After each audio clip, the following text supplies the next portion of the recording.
welcome. As I roll up my sleeves here, I welcome you to this conversation hosted by Law Insider about working with outside teams if you're in-house. As you walk into the room, I'm going to ask you to do what we always do and ask you to tell us where you're coming from. It's always fun working at Law Insider, a very global company, to see where in the world everyone is. So if you could jump over to the chat, that's a feature we're going to use quite a bit during this meeting. If you'll jump over to the chat and just let us know, where in the world are you coming from? I've got Northern California. Where else? Where are you guys? So, California. I'm going to assume that's Southern as opposed to an emphatic, I'm very California. Jamaica, Washington, D.C., London, Malawi. Welcome, everyone. I'm Mike Whalen. I'm the Chief Community Officer here at Law Insider. As part of my job, I have the opportunity to host conversations with smart people like my friend Peter, who's here with us. We're going to talk about using these outside teams. What are these outside resources that if I'm in-house and I need to grow for a multitude of reasons, my capacity, who do I work with? Why? How do I choose among them? Before we get started, a little bit of housekeeping. I'm going to mention two tools that I'm going to ask you to use as we go through this conversation. One is the chat. You guys are already over there. Again, if you're just joining us, go over to the chat. Let us know where in the world you're coming from. I'm going to ask you to use the chat a lot. Why? Because you have each other. The chat is the space for you all to talk to each other, to say, what tool do you use for this? Who are your favorite resources? How would you handle this problem inside the company? That kind of thing. Have conversations with each other. We'll prompt a few of those conversations, but that's what the chat is for. The other feature is the Q&A feature on Zoom. Q&A is if you want to talk to us, right?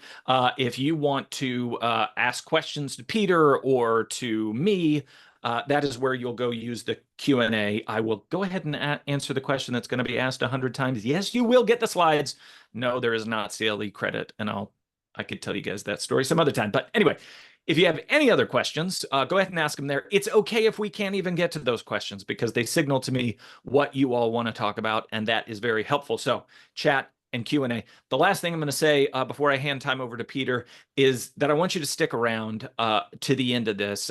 One, because Peter's going to talk about how to use his resources, what legal.io, his company, does. I want you to hear about that. And also, I'm going to ask Peter some provocative questions about what the heck in-house is supposed to do after this, right? What were the trends that led us to this moment in-house in terms of wanting to outsource? What happens once we do? What's technology doing to change this? So I'm going to ask some difficult questions that I did not prepare Peter for that I hope you'll stick around for. Okay, so chat, Q&A. I think that's clear for everybody. Let me know if you have any questions. I'll be on here, but I'm going to mute myself. I'm going to turn time over to Peter. Pieter Gunst is one of my favorite people. I reach out to him to learn how to build a tech company, to ask for advice on the best chocolates. He is a good soul. He's the founder and CEO of legal.io, which he will tell us about. So Peter, I'm going to turn the time over to you. Fantastic, Mike. What an intro. Thank you so much for that intro and for the opportunity here to share some maybe wisdom with the Law Insider audience. Chat, I have you on a second screen. So to those in California, welcome. I'm based in San Francisco at this time, but it's just very exciting to see people from Egypt, Jamaica, London, and many other places in the world. So thank you for your time. I am so excited to be here. We will kick right off. This will be fairly high tempo because there's a lot to dive into. I'm going to try to compress a little decade of learning into a 35-minute presentation. So let's go. What are we going to talk about? We're going to talk about how in-house legal works with outside teams or external counsel, right? We all know law firms. It's probably the organization that trained us and made us the people we are. But in this day and age, there's just a lot of other options that have emerged. So the first thing we're going to do is, as a matter of a little bit of definition, look at the legal service delivery landscape state of play in 2024. Then I want to talk about external resource management, right? Given all of these options, how do we think about using these options for like a sane sourcing strategy in the legal department? Then, because it's Law Insider, we're going to talk a bit about commercial legal work and where it fits in there with some practical examples and strategies. And then we will move to how we measure success of these kind of efforts. What are some of the KPIs? How do you measure it? How do you execute it? So it's a lot of ground to cover. I will pace it, but I do have my right eye on the chat. So if questions pop up, I will take note. I'll embed them as we go, and then hopefully we'll have some time at the end as well. I always enjoy a dynamic conversation. I'm ready for Mike to interrupt me at any time, but you may as well. Good. So let's set the stage a bit. Legal services providers. What are they? Where is it going? I wanted to zoom out a little bit first, because when we talk about the legal market, okay, what are we talking about, right? And I am an attorney by training, but these days I get to think more as a CEO, so that's managing people. It's also thinking about, the opportunity that we are pursuing as an organization. And so I wanted to contextualize it for you. Because, what is a market size, right? So pet food, the total amount of money spent on pet food every year, 2023, it's about $100 billion. And, take all of these numbers with a grain of salt, depending on the study, right? 25 down, 25 up. But generally, these are kind of consistent. Now, $200 billion, that's us talking about the total money spent on iPhones in 2023. That's what that looks like. 650, that's the airline industry. That's all of our travel through the air annually, globally. Now, contrast that with the legal industry. That's about an $800 billion global industry. That's all the money spent on lawyers and legal services. And we'll dive into more detail there. Now, let's contrast it, right? Tourism industry, 1.5 trillion. That's what 1,500 billion is. This beautiful picture is from Ghent, Belgium. This is where I grew up, first 25 years before moving to San Francisco. It's very close to Bruges. You should visit it sometime. Find me on LinkedIn or legal.io for travel tips. 5 trillion, that's oil and gas, right? That's like top biggest market in the world. So, legal, the point I want to make here is absolutely massive. And it's also incredibly fragmented. It's not as simple, really, as right your concentration of airlines. And so I want to talk a bit about that. The US, that's the largest market for legal services in the world.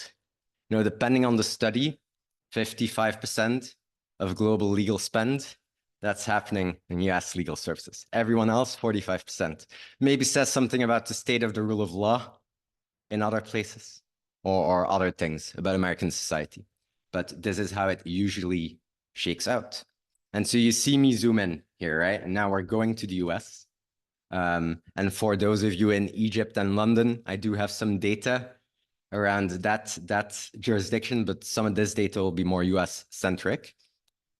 If you think about legal service providers in this category, law firms are the biggest player, right? But not every law firm is made equal. If you look at where the total spend allocation is going, you see concentration with the very large firms, right? You have your AmLaw 100, 200, 500. They're a bit over a third of what's being spent on law. Small firms, very big presence, right? And there's this personal cases, etc. Like 40% of your total market. Mid-sized firms in the middle, 25%, more and more getting squeezed. You see more concentration in the large firms and then more decentralization in the small firms. It's an interesting trend. Now, law firms, they're an interesting beast because when you look at just the 10 biggest law firms in the world, 2023 revenues, not 2020. I did update this for you. This is what we're looking at in terms of a top 10. And so this top 10 makes together about 35 billion, right? The top 100, that's 140 billion. But this top 10 doesn't even have 5% of the total market. Incredibly fragmented as an industry. Now, and this is a category of major service providers, right? And the one that we all know. And now, when it comes to commercial and transactional work, a lot of that spend comes from corporate legal, right? And in the US, corporate legal, it's about $160 billion annually being spent on legal services. in-house legal services. So these are the salaries of the attorneys working for these corporations. And then, of course, in addition, corporations make a ton of spend on these predominantly large firms, but of course also a large swath of boutique firms. Now, why do I go into all of this data here? It's to give a bit of a lead-in to the different categories of legal services providers, and I wanted to start with the obvious one, right? Because this is actually predominantly how corporate America and just corporate legal works with external legal service providers. And law firms are great. Personally, I'm a big fan. I came out of DLA Piper. They were in the top 5 of kind of the revenue chart there. And so it's a network of, local firms co-branded, right? Present in 170 countries. And you can throw anything at them, right? And they will answer it. A law firm, they can do that. They have a very broad range, right, of subject matters and jurisdictions. This makes them super appealing to go to. Now, the trade-off is that the costs can be a bit unpredictable, a bit high. Don't know if some of you saw some of the articles about kind of partner rates hitting MBA levels, right, in terms of players. So it's, of course, this is the big drawback of working with a firm compared to other solutions. Now, the other thing that's nice about law firms, let's be honest, is that they're available 24/7, right? You might be paying $1,000 an hour, but they will be there on Christmas. And so that's important. And it's a big vector in trust. It's the default external legal services provider, and this will remain the case, right, for better business work, for highly specific matters that are very jurisdiction specific. Now, that being said, a new player coming in town and kind of making waves in the last decade plus is this segment of so-called alternative legal services providers. And yes, Louisa, I'm being kind when I say $1,000 an hour, right? In the chat, it can get way higher, right? And then boutique rates, you can get $450, $550, right? In a small firm that's still serving corporate legal. So the range is just very wide, and the transparency in the rates is very limited, right? Make sense of it. It's often not a matter of quality. It's a matter of other cultural aspects. We will be keeping an eye on the rate data in the chat here, because that is very interesting. I am interested in what others have seen on the high end as well. So this category is now about a $20 billion, $25 billion category annually, right? When we compare that to our top 10 of the AmLaw 100, that was 35 billion in spend. This is a category that's growing much more rapidly. It's also a category in my mind, of course, I wouldn't stand here, that is really a very, very big part of the future of the legal profession. And I'm so excited about what the future could look like. So this keeps growing. Why? Must be doing something right, right? Now, alternative legal service providers, very generally, and Mike, I'm waiting for my first curveball here. They provide access to attorneys and to other legal talent, also with typically highly specialized expertise. We're all attorneys, but it goes much deeper than that, of course, depending on the specific needs of a client. So in many ways, that's like a law firm, right? Now, ALSPs aren't that well suited for your random 5 hours of advice about employment law in Jamaica, right? But they are well suited for larger bodies of work, one-time projects, ongoing projects, things like leave coverage, overflow work, spikes, many other use cases. And you can get really substantial rate differentials compared to using the traditional default provider of a law firm where it fits. Now, typically these organizations act as an extension of the in-house team. I think about them as someone who ends up reporting to you, right? So it's more like an in-house use case than a law firm use case, and we should be clear about that. And that comes then, of course, with different rates. We'll talk a little bit in the commercial counsel context about what these rates look like, so you get a stronger sense. And of course, for those of you not in the United States, those rates might still be shocking, but of course, pricing in different countries is very different. I learned that after spending my first years practicing in Europe, where a lawyer is definitely valued differently, right? Now, ALSPs, I think, frankly, that this over time becomes the default external legal services provider for a lot of the work that currently is going to law firms. Commercial work is very interesting in that respect because it's a big segment of what ALSPs do, and we'll talk about that a little bit as well. So I want to give you an example. I wouldn't be a good CEO if I didn't give the company I'm building as one. And so Legal.io is a company that empowers ambitious in-house legal teams by helping them hire top-tier talent. That's what we do. You can see some of the companies that we serve here. And in practice, what does that mean? It means that we help in-house departments, very often they're public companies, but also emerging companies, hire attorneys, legal operations professionals, contract managers, compliance professionals, paralegals for their legal needs, right? And we source these people from a network and a community that we've built. We had 68,000 members a little while ago.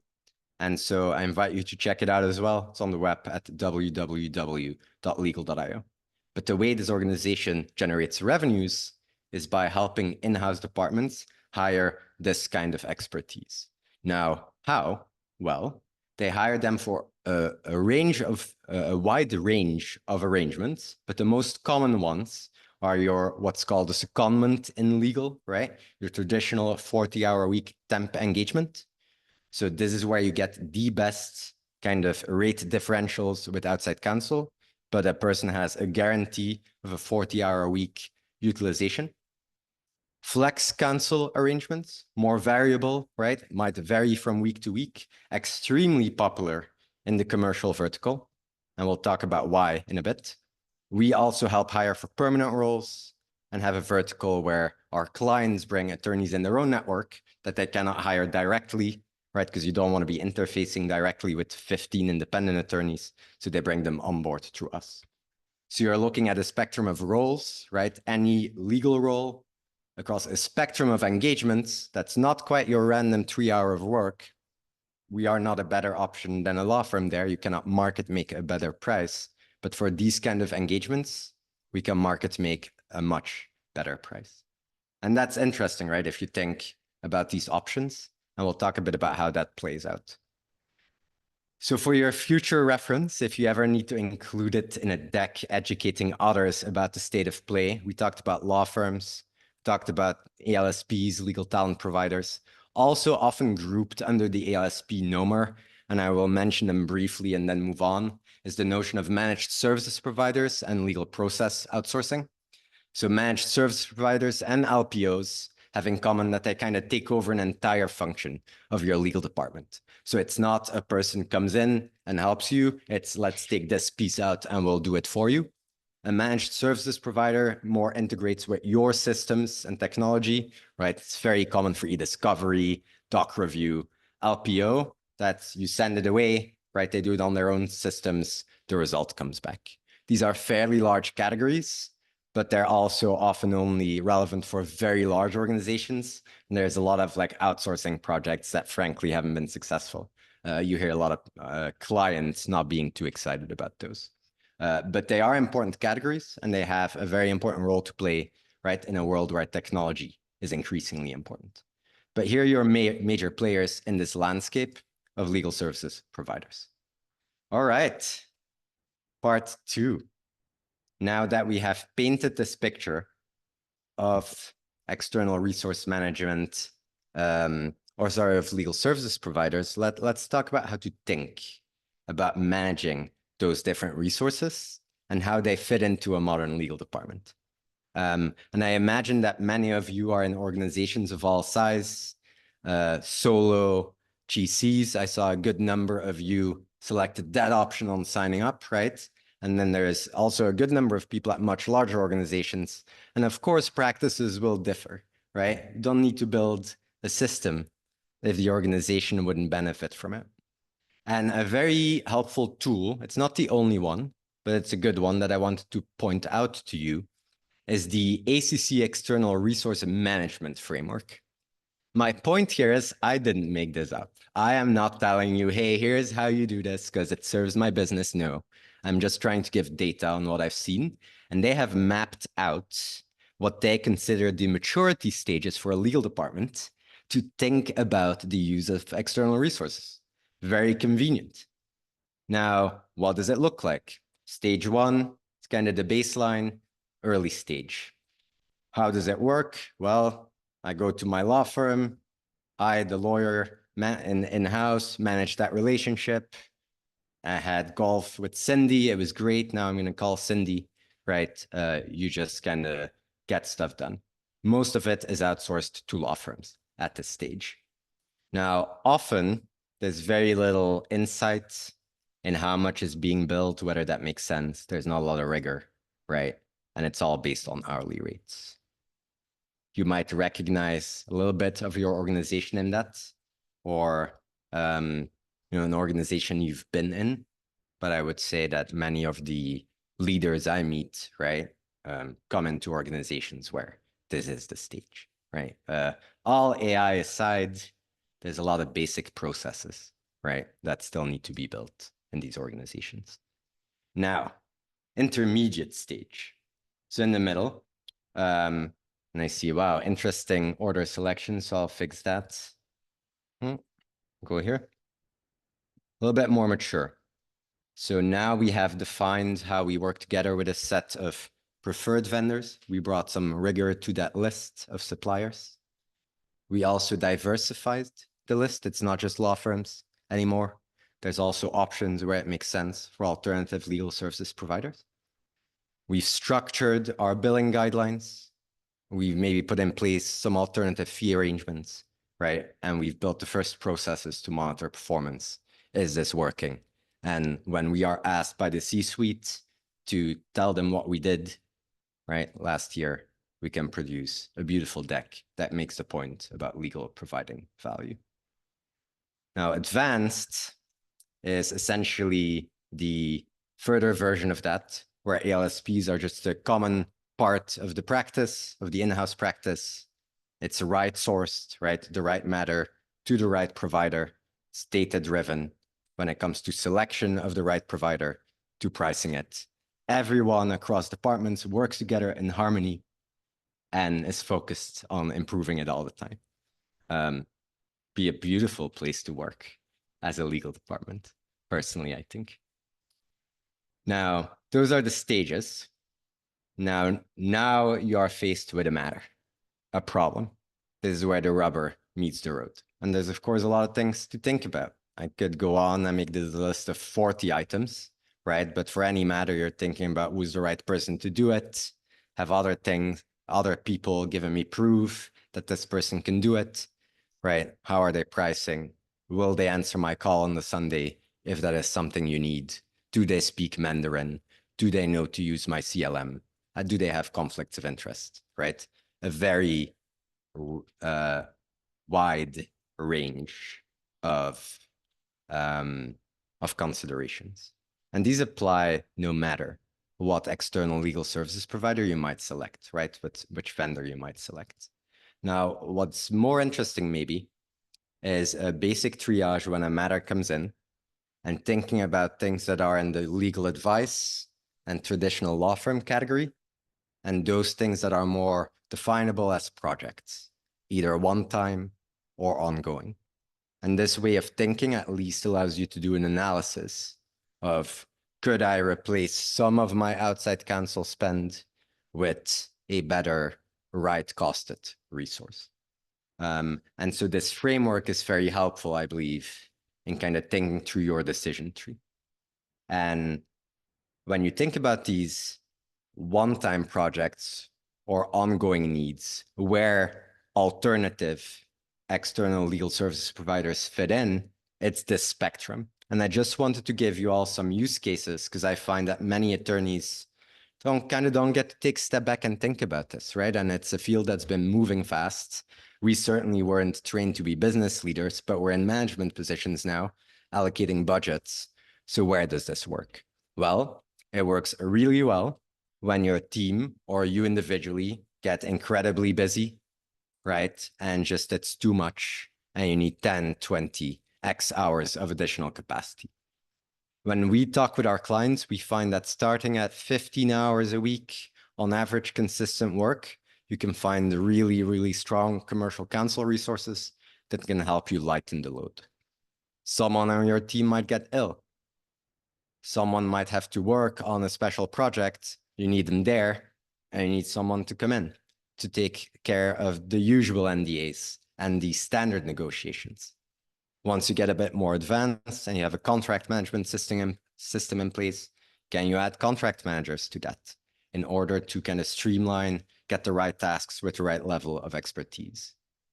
Larger corporations, and this is true in litigation, it's true in transactional matters, will think about how they deploy teams, these kind of combinations of people that then work in concert with outside counsel, right? But essentially as a part of the in-house legal department.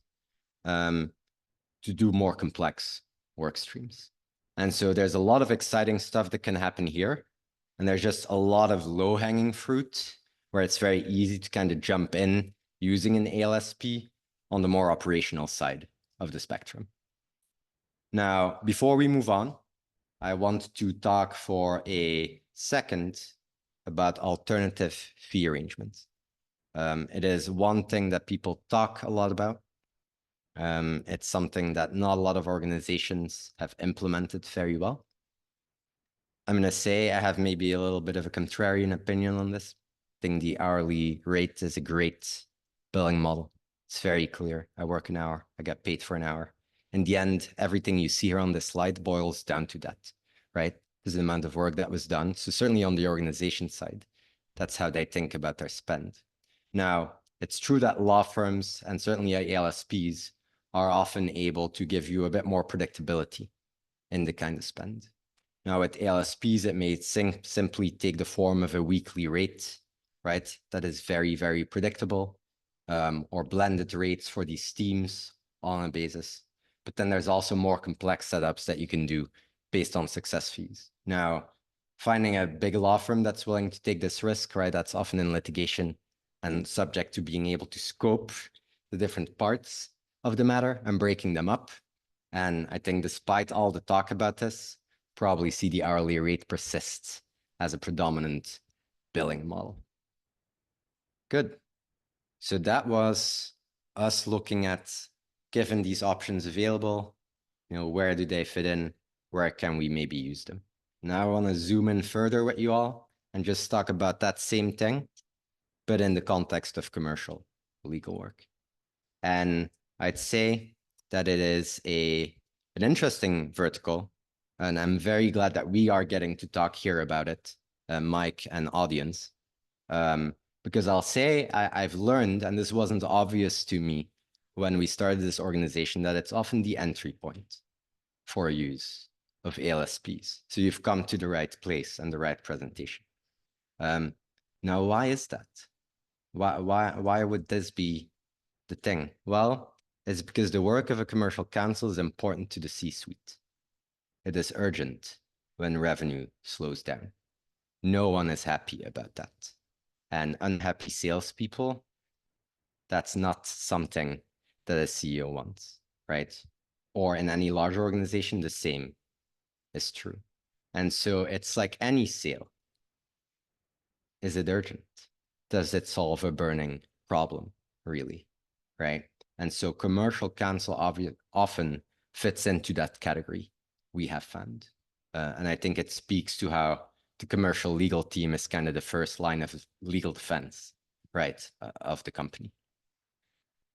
The other thing is that it lends itself well to flexible engagements. There's, not tens of thousands of good, strong commercial counsel with in-house experience, but there's hundreds and hundreds, right? And dozens might be available at a given time. And they are more accustomed than other legal professionals to having maybe 2 clients or 3 clients that they spread their work over. Also, because there is a fair amount of work, it's easier to do that. And so then the end result is that there's a bigger market for experienced commercial counsel that are willing to take on these flexible engagements. Now, there's also a growing market of attorneys that wouldn't maybe take a 10, 20-hour a week gig, but they are looking to move up, go to maybe a brand that they've always wanted to work for, right? A company whose mission they are excited about. And they use these temporary engagements as an entry point.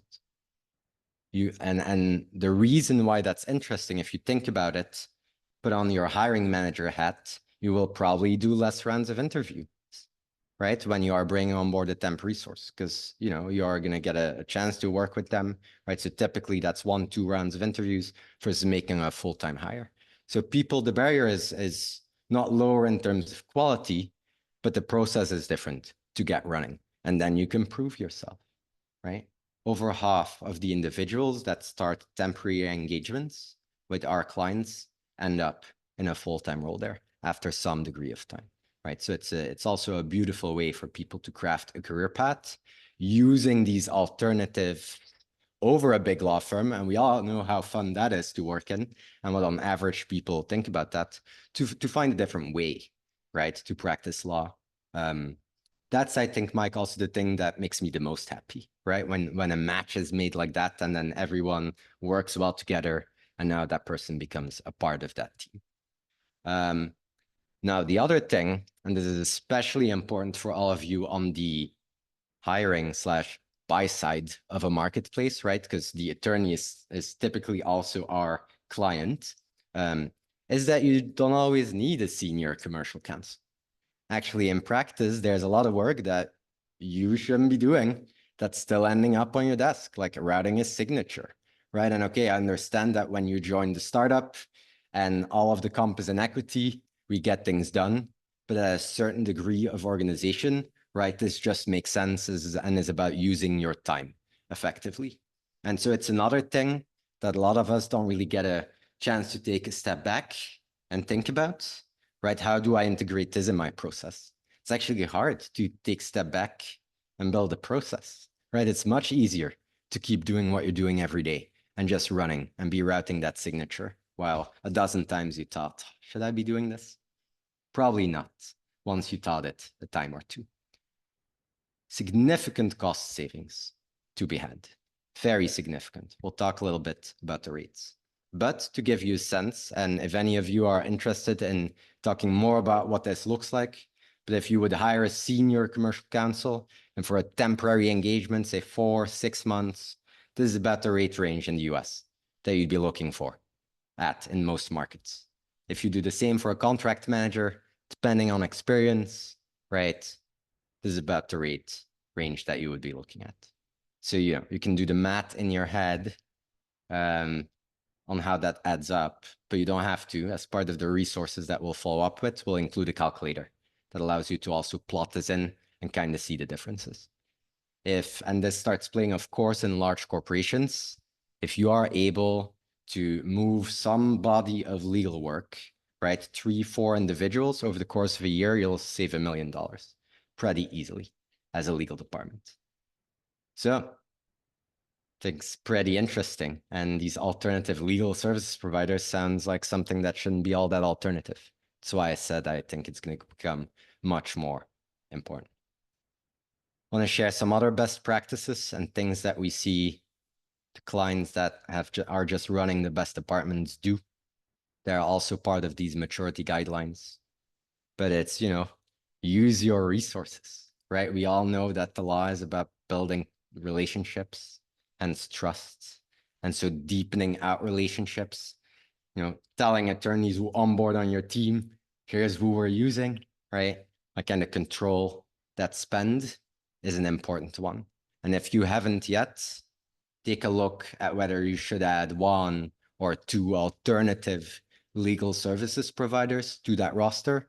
We often kind of get pulled into law firm selection processes where we kind of get the same questions, right? It's bundled up as organizations are trying to get kind of their first foray with this. And it's a very easy process. Maintain this list and make sure that everyone is aware of it, right? A Google Doc, a simple wiki Don't have to waste too much time on it, but like consistent communication. As soon as you have a body or volume of work that you feel, okay, this is significant, like think about essentially RFPing or auctioning it off. Send it to a law firm and then send it to an ALSP. See what happens. I think it's so interesting being in 2024, the conversations I have with some of our clients. So I want to tell you a story. It was a week or two ago. It's a massive company that we all know and love. And their legal operations department is putting in place kind of this process. But okay, thousands of lawyers across this organization, right? All at various stages of the maturity scale that we talked about. And there's a certain legal team, and they're looking to, okay, get some work done. And the legal operations team goes to them and says, hey, you know, this seems like a great thing. We could do an RFP. We could auction it. Legal team goes, why would we do that? The law firm is fantastic. We love the law firm. Legal ops says, great. We love them as well. Let's give it a try, right? And so they just put out some requests for proposals. They got data back. Their bids from ALSPs came back at 1/6 of the price of the best law firm bid, right? Because law firms aren't set up to do these kind of longer engagements. And that team said, oh, we're now going to ask the firm again for this kind of work. And so what's interesting is that the economics are obvious. This is not a problem of economics, where it's a fit, right? There's other reasons that the adoption isn't happening. And a lot of that is just awareness and us knowing that this is an option and how to use it, being able to take a step back. This is very risk-free. You typically don't pay any of these organizations before you make a hire, right, or a decision. And so it's cheap for you to get this market information. Give it a try at the next opportunity if you see something that's more like a project of a one-time or ongoing basis. It's also a bit different than working with a law firm. This is our process, right? We get a request from a client. If it's something that we are well positioned to serve, we will typically agree on the scope of work, we call it, within a day or two. We'll search for the individual. Our internal SLA is to get them in front of you in 2-3 business days, typically. And then from there, the process can be as fast as a week, 2 with IT onboarding, right? And so you do have a little bit of a different lead time, right? You're bringing someone in on your team, but it's extremely fast also compared to ramp up of outside counsel. This particularly matters, right? When it comes down to commercial work. Like we have had things come in on a Monday and on Friday we're up and running because otherwise things would go south, right? Like legal is an important part of the supply chain. So I want you to know that it's a fast process because it needs to be, given the nature of our work. Good, I want to move towards the end with some thoughts on measuring success of all these efforts. These are really just more general metrics and ideas, but I want to also start first with looking at commercial, right? Obviously, what's the cycle time for a contract going through the motions? It's when this number is starting to get affected that we often get a call or a outreach, legal.io/contact. So this cycle time is an important KPI. And it's also something that you can argue to the people that are responsible for the budget, right? That is a metric that's improving, it's showing efficiency. The quality of work, right? What's the dispute rate? How much are we negotiating our own standard terms? And are there things that we can improve there? Financial metrics, right? What is the spend on these commercial matters internally when we allocate our time? Externally, when we work externally? Does the budget match, right? Are the billing guidelines being followed? What's the adherence? How much money did we save once we diversified some of our pool? How often do we find ourselves stuck, right? How often are we negotiating these contracts? And what are pieces of the process that we can improve just to move all the other metrics forward? So these are some of the ones that I most commonly encounter. If there's metrics at all, to be honest, which is usually not, right, what the legal department has spent most of their time on. We're busy trying to avoid that lawsuit. So start simple, right? You also don't need a crazy CLM to check these things. Salesforce, which your sales team might already be using, it's great functionality to do kind of the basic stuff and just build a dashboard and kind of communicate internally. And then you go more complex from there. Of course, if you have a serious like contract workflow and stream, like CLM, right, like can support this as well. And there's a large variety of products on the market there. Just also thinking a bit about, right, this process of how we work with vendors. So we always start with a definition of the scope. The same should be true when you work with a law firm, right? Can you put a budget on it? Can you agree on that budget? Does the team that is then executing, like, is it a match or is it a bunch of, junior attorneys and they are being built out? Being able to get processes in place to bring back and forth, track accruals as they happen, and at the end, analyze the result, whether it's transactional or commercial as a matter, right? Basic steps. And then when things are done, you compare what you set out to do, right, to your eventual output. You evaluate what was good, what was bad. Ideally, you document it and you rate the performance of your counsel. You then use this to further feed your preferred vendor list and to see if you have areas where you need to further build the need. Well, boom, I ran through. I think I stayed on time, Mike. I am happy to dive into any of these sub items that you think might be interesting to the audience. Happy to think about some questions as well.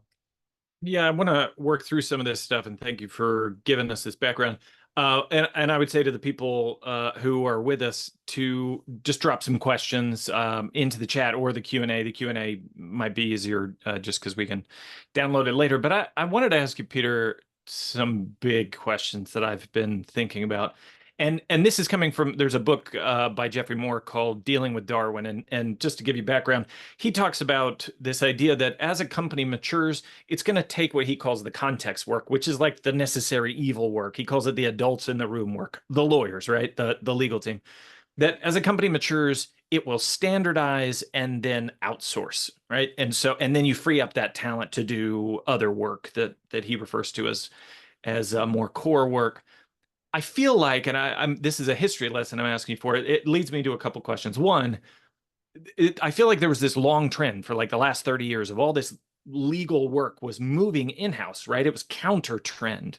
It was, these in-house teams have swelled up over the last 30 years. I guess my question to you is, why was that? Why was it uniquely these legal teams that were just insourcing more and more? And do you think that trend is different? Do you think there's something about these new entrants into the market that are going to make it so legal will start doing what other departments do, which is to kind of drive some of this standardizable work outside? What are you seeing in the trend there of outsourcing? Legal will do what the other markets are doing, with the time scale being adjusted to its risk appetite, which is how we attorneys ought to act, I think.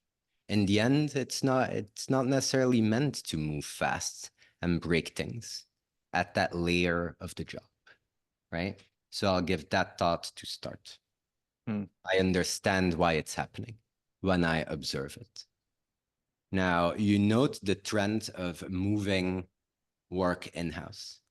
And one of the things that I'll do when I get to sit on an island sometime and I get to write and just think about it, is that when you think about the history of the firm and then the big firm and then the in-house legal department, it's all eerily early.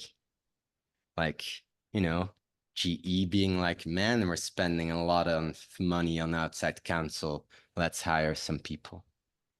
Or, 20 years ago, organizations being like, oh, maybe we should bring some ops people in to streamline this. That's happening now. We are talking about how you do that, right? That's crazy. And this is happening at a time where we also have this thing called the internet. And I'm not looking to zoom out too much, but if you think about how that changes how you can reach attorneys, right? Suppliers and clients of these services, it does change the dynamic. Is a law firm fundamentally that much more than a place where supply and demand meets for legal services? As you can reorchestrate this kind of information, because that's what a marketplace is, information, like it's supposed to trend towards efficiency, right?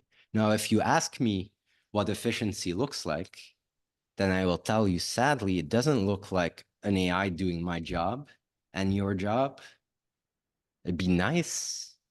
Like, I've been promised a robo butler for 15 years now, but it's not there, right? There's also no scenario where the legal market gets smaller. The world is getting so much more complicated, right? Organizations are getting so much bigger. It's not like local jurisdictions are like, oh, we're here to standardize things. We'll talk about that for the next 50 years. And so I think that legal, in a world where you're innovating, is a core business function. You need a lawyer, you need a GC at the C-suite table to tell them that's a good idea if we make these changes to it, right? And so I think it's exciting because in a world where also law, code, right, the technical aspects of how we handle this kind of information is evolving, it's a new role for lawyers. It's also a new role for engineers and operations people looking to contribute to a legal department. So I think it's an interesting kind of state of play there. I think that we'll see the continuation of in-house, right, where it makes sense pulling in resources internally. We are often a good test for that, right? You do something temporary, then you decide to do it permanently. Why? Because you obtained the information that told you that that was a rational economic decision. Yeah. Yeah, I feel like it went inside when the only outside option was a law firm. And so the insiding was more of a reflection of being dissatisfied with the one outside option. And now as we have more outside options, you might see more of a shift there. But it brings, And Mike, yeah. just if I may, I want to be careful with the word dissatisfied. This is Mm, another thing that I kind of learned over the last 10 years, because it's easy if you're building anything to say, well, the other guys that did it, they're not that great, but they are great, like at yeah. what they do. And let's not say they're not, right? And like, who else are you gonna call on Christmas? That's kind of a thing. Mm. Now, if that's a good thing, but they all have their role, Yeah, right? I think your point is that they were over applied at least. And so it was creating this dissatisfaction just because it was misused. And maybe that increase in options makes that an easier problem to solve. And actually, your point about the robot butler, I saw somebody tweeted the other day. They said, "Wait a second. So you're telling me AI is going to take all the stuff I like to do, the writing and the thinking and the creating and the brainstorming, and all they're going to leave for me is cleaning my room and doing the dishes? This is the opposite of what I wanted." And it brings me to a conversation I had with Mario Carroll, who was one of the co-founders of Clock and is big in legal ops. And she said to me once, she said, why are lawyers so bothered by me? Like, why are they scared of me and the things that I'm saying?" She said, "I'm just trying to take the doldrums away so they can do the strategic work." And I said, "Mary, that's the problem. We don't know what the hell that means. If you ask 10 lawyers what the strategic work is, you're going to get 10 different answers on what the word strategic means." And so I guess, as I think about this, if we do this process that you're talking about, that we take the things that we can standardize and move out, and we're real strategic about the way we move work around and we do all that work, what's left? What do you think is the core of that internal lawyer's job? What are they working on? What, in your mind, what do you think the strategic work is? It's everything that supports the core business. And quite often that will be a sales team. And I think you want to own those processes. I think any stage of organization, I mean, especially early stage, but really any stage, things can get very messy in very large corporations in practice, as we know.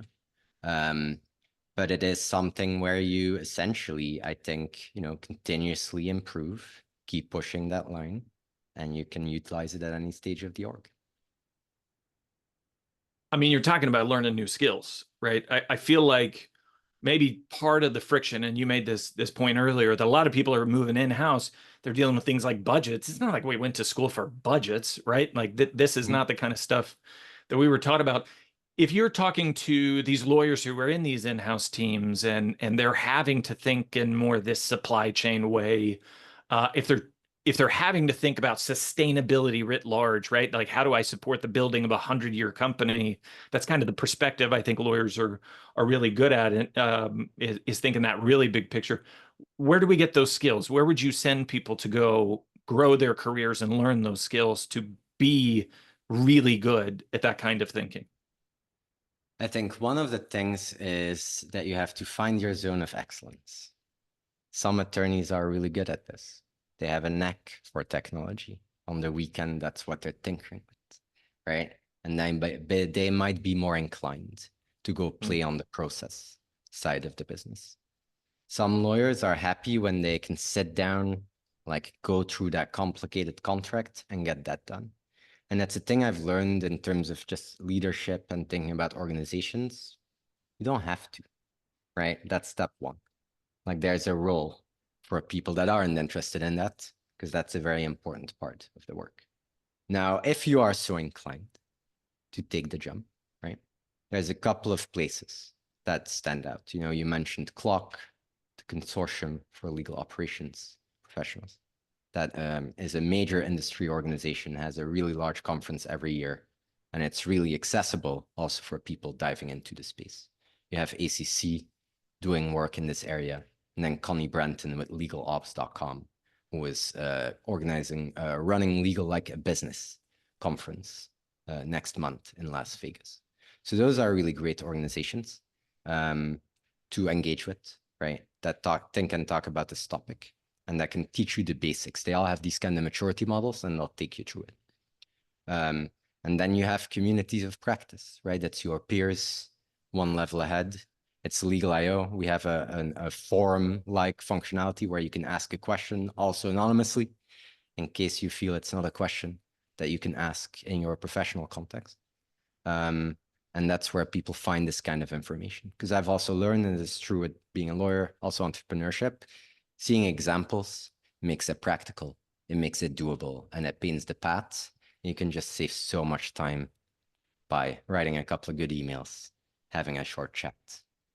Yeah, the block that you hear about all the time is the change management part, the fact that you're doing new things. It reminds me of we were looking at hiring some help cleaning up the house during a period when my wife's health was real bad, and and we were just strained, and we looked at the services to bring somebody in to help clean the house, and we seriously had these conversations that were, well, we need to clean the house up before we bring in somebody to clean the house, right? Like it's got to be in the Yeah. space that we want it before we can go bring help. And I feel like a lot of these in-house departments are looking at there's a balance here of, you don't want to bring somebody else's order into your chaos necessarily, because then you could just be multiplying the chaos. But you also don't want to wait until you have perfection to go get some, because some of these outside resources can actually help you clean up your living room. So how do you think about preparing for these kinds of changes? I think it's maybe no different than our personal lives. I think many will kind of hear it reflected in that, right? We're in an age of information overload. Damn, is it hard to sort through everything that we need to do and like all the inboxes, right? And so there's kind of a flight to quality, if you can, as a result. And so I think it's being very conscious about what you're going to tackle and what you're not going to tackle. The actual secret is the 1,000 things that you will say no to. That's Yeah. really what it is. The startups, a legal department, just kind of any organizational effort. I think a lot of the magic potion is just in focus. It is understanding where you as an individual and then as an organization, where you are good at, where you are lacking, and then prioritizing that. It is the hardest thing in the world to do, right? Let alone to get a group of people to do it. It is Yeah. so much fun when it works. But I think, so how do you start? Like, is it important? Right? If it's important enough, carve out the time. Like put it on a quarter, right? You're gonna get X done. You're gonna read that list every week. It shouldn't be more than 5, 6 things on it. Then it's too long, right? Like, but this is a project. And the first step would be, you check out some of these resources I mentioned, go to legal.io, there's a wealth of them. Talk to 2, 3 of these organizations, like about your business, right? About what the department needs. Give them a bit of context, like get all the info. It's a beautiful step one. It will take 3 hours, right? Yeah. And you will come out richer. Yeah.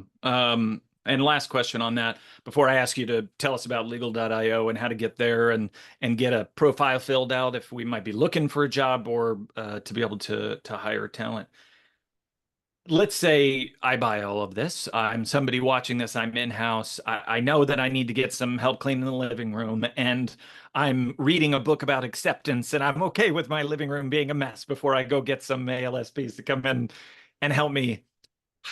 Give me some advice on the budget conversation because I got to take this upstairs, right? I've got to get Yeah. somebody to get buy-in. How do you go about that? Is it about seeding conversations? Is it about sending slides up to so and so? Just practical advice on how to kind of seed this and get buy-in from the leadership. Yeah, it's about making a business case, right? As in anything, like, does it deserve focus? I think in the end, it is about understanding what you're currently paying for a firm, right?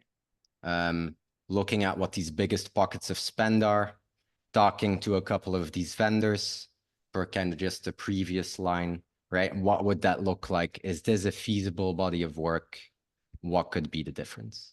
And then you walk in, you download this report, you say CFO, GC, right? Whoever it is, like, this is what we're doing now. I think we can do this. Here's some of the proof points. This would be the impact. Is that important? Right? And so, that's part of your first loop was that you did that assessment. You thought a bit about it. Is it important? Because you might find that you only save $20,000 and there's just like way more important things on the line. Yeah. Then it's probably not a fit for your list.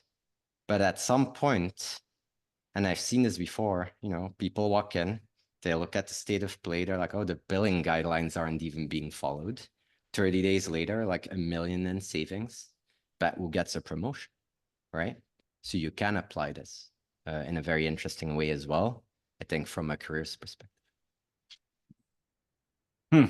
Yeah, I mean, I don't have an answer to this, but I'm going to put out to the universe, to the people watching, answer that question of what is the strategic work? What do you do after? I think, I saw somebody on LinkedIn say, look at this company, it's a 0.8% on their legal spend, which was like 0.0004 of the company's overall spend. And that was not a compelling pitch. And I do think, back to my conversation with Mary, one of the things we got to figure out is what is the pitch for the enablement that happens after to get back to the core business, as you talked about. I don't have the perfect answer for it, but I would invite everybody to go think about it. Well, first step is to go free up some brain space and some crazy space. And I think legal.io can help with that. So just give people in closing just information about how to get there, what you want them to do when they get there. Where do you want people to go?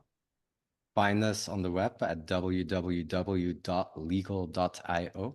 We have a job board with a couple of thousand in-house roles at any given time, updated daily. We have one of the largest salary databases for legal on the web across attorney and other legal roles. You can unlock that entire database by contributing to the data set, and you can browse all that information under the salaries tab as well. We have other really cool community features that I could fill another hour with, but if you sign up for a profile, you will see some of the discussion going on, and you'll also start seeing invitations for some of our in-person events, including here in San Francisco, but also in New York, Chicago, and other locations in the US. I hope we get a chance to meet in person someday. Great. Thank you, Peter. We will put information about legal.io in the follow-up email we'll send to everybody who registered. If you're watching this on YouTube later, we'll make sure to have information down in the description below.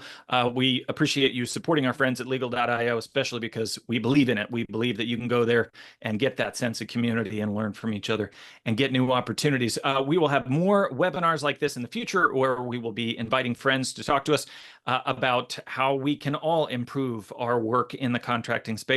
If you have any ideas about things that we could talk about, please email me. I'm at community@lawinsider.com. Peter, again, thank you to all of you who joined us. Thank you. We will see you all in the next webinar. Thank you. Thank you so much.